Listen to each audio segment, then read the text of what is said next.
Okay, so we're in the car dumpster now. Just overview now of the fire department.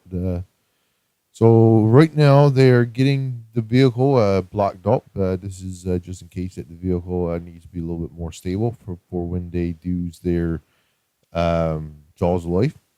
Now, everyone in the fire department, they're all trained to. Everyone has a job, so there's no one really standing around. Everyone knows where they got to be and what they got to do. So right now they are getting this vehicle ready, and this guy then on the tarp. So right now he's getting the Jaws of Life all ready to go. They got a red line and a blue line, and we have a spreader which pries stuff apart, and we have the cutter tool which cuts through the middle with ease. And they also has a ram which can ply stuff apart that really needs to be plied apart. So right here, they are getting all the inner panels took off uh, of the vehicle so that it makes it easier for to get the jaws of life into position because the less obstacles around, the easier that it will be able to work.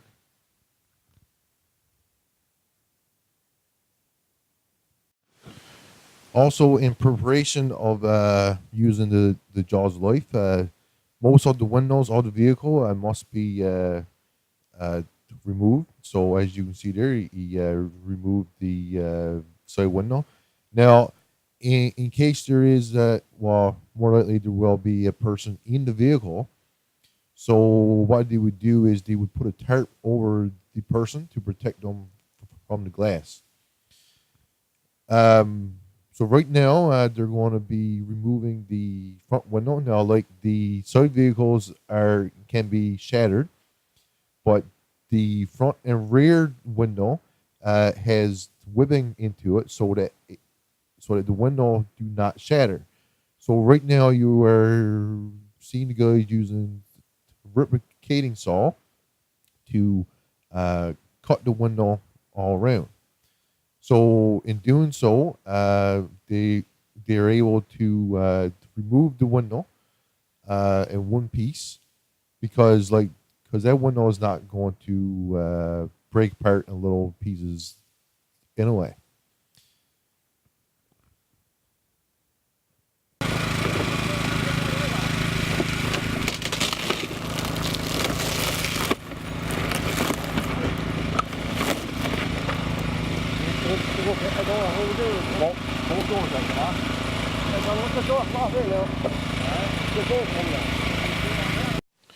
So starting off, as you can see, they got the partial door all the way off. So right now he's using what he calls a spreader, and this is all hydraulic based, so it's very very powerful. And right now he is prying the door apart. So it got enough power to push all that metal away, and so that this gives the ability to get the door off. And there you go, and the door pops right off.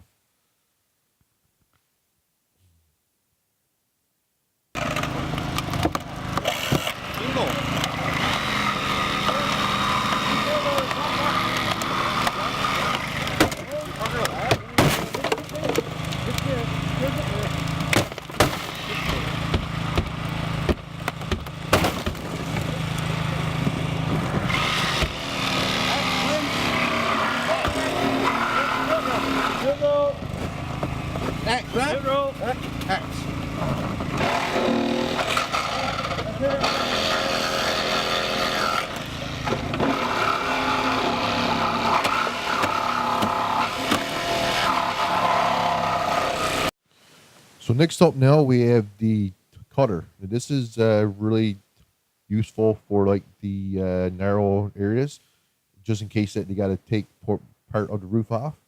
As you can see, look at the power in that. Now that's unreal. Like, bang.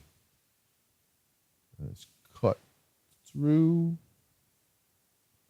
right there. Imagine. That's power, eh? So, you know what I mean? You wouldn't want your fingers to be stuck in between that.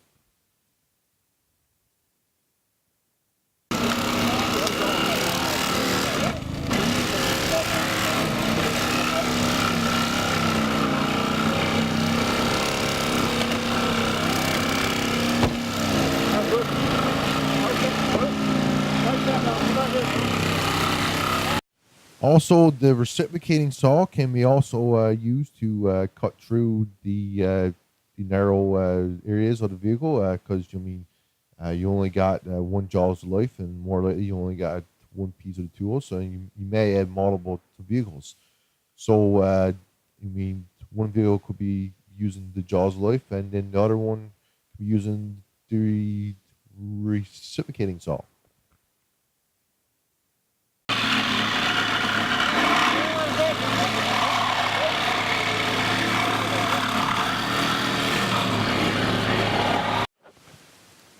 This tool is what they call a hooligan bar. This is a very useful way. In case you got two vehicles as well, you use your reciprocating saw, and as you can see, you puts a little hole in the glass, and you puts it in, and it just cuts the glass down through. It just keeps on going around. It's a pretty safe way of getting glass, and well, it's pretty handy too, as you can see, because it uses manpower. You don't need no batteries for like a saw, nothing, and you can safely get the glass out.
So what they're doing here now is they're making a couple of weak points up on the roof, so that once that the spots on the bottom is broke off, they will be able to raise up the roof, so that it would be a lot easier, so that paramedics can maybe get at the person, because this could all be squat down and all that stuff, and they could be pinned in the thing. So by doing this here, they will be able to take off portion of the roof in order to get at the people inside.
convertible. Anyway. We open the can of sardines. And the last tool now for Jaws of Life is what he calls the ram. Now this one is mainly used in case that the dash of the vehicle is squat out around the legs. And what they got to do then is they got to clear away all around the side of the vehicle there. And he puts this ram in, and it hydraulically pushes out on both ends, and then it would pry like this stuff apart. Alright, so we got our wedge put in here now. So she wouldn't, it didn't seem like you gained a lot there, but you gained a couple inches, right? And really, the idea if somebody's feet was trapped inside, that you got to, just that couple inches is probably all you're going to need, right? For leave the ram in place, if we had done that, then you got to try to get the patient out over the ram. Right? So, this case here, put your blocking in, you might even just have to take a saw or something, just cut it. You got to make sure that you don't, that's wedged in your wooden saw, right? Sometimes you got to do this, and don't make it look pretty, but and it takes extra time. But with the newer vehicles, your trim work comes right out to your lot, right? So never had over the rest of the ram, so you had to cut that section of the dash out, right? It's not pretty, but now as we're taking the door off, usually we take the door completely off, but there's no reason. That's extra time. So we've done the full thing that we need to do there, and to do that, right? Questions? Also, that's what we were talking about this morning. For those vehicles that are on the ground, pretty much, it makes a lot of harder for the boys to do the work, yep. Rather you an actual vehicle accident. Usually the 4 tires on them, and if you flatten the tire, you still get your rim, so you gain that extra couple inches, right? So that makes the advantage of this vehicle over that one, right? That one there sitting on the ground, this one there gives us 2 inches. That one's a little bit higher, right? So it gives us a bit of work room to do it, right? We pop our hinges here with the spreader because they easily get spread enough there to cut, right? The important as you're going with it, you're working your tool, working it in, as you're prying, just pry a little bit, shift in, pry a little bit, shift in, pry a little bit, shift in, and you go further. Work both vehicles once, you gotta be careful with your tools. The hydraulics make stuff a lot quicker, a lot faster, but if you got you're working 2 cars, you're not always gonna have the luxury of using hydraulics. You might have to use your electrical reciprocating saws or cordless reciprocating saws on that. Right? A lot of the work that cutter can do, that the reciprocating saw can do, it'll take a little longer, but she can still do it. Especially if you're trying to work 2 cars, that you might have to do what you got to do with the spreader, and then use your cutter for the rest. Use your reciprocating saw for the rest.